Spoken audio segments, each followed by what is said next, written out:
नमस्कार, आपका स्वागत है एक और वीडियो में। दोस्तों, भोजपुरी इंडस्ट्री में दो गायक ऐसे हैं जो भोजपुरी में अपने गाने के दम पर सनसनी फैला रहे हैं। हम बात कर रहे हैं दो ऐसे गायक जो पवन सिंह और खेसारी लाल यादव को भी पीछे छोड़ दिए हैं।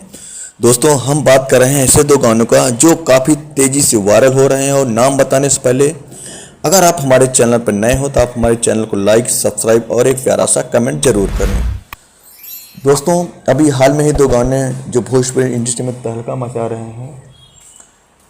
जो पहला गाना है दोस्ती, जिनके सिंगर है सनी पांडे, गीत है किशन कांत जी का और संगीत है प्रशांत जी का। यह गाना बहुत तेजी से वायरल हो रहा है और इस गाने पर लगभग 10 लाख लोगों ने रील बनाए हैं और यह गाना लगभग सुपर डुपर हिट हो रहा है। वही हम बात करें जो दूसरा गाना है, यह एल्बम का नाम है दिल लागल तोहरे से। इस गाने के सिंगर हैं विजय चौहान। यह गाना उनके ऑफिशियल चैनल से आया हुआ है। यह गाना लगभग 18 लाख लोगों ने देखा है। यह गाना भी, और इस पे जो रील बने हैं करीब 2 मिलियन के ऊपर भी रील बन चुके हैं और यह गाना काफ़ी सुपर डुपर हिट रहा है।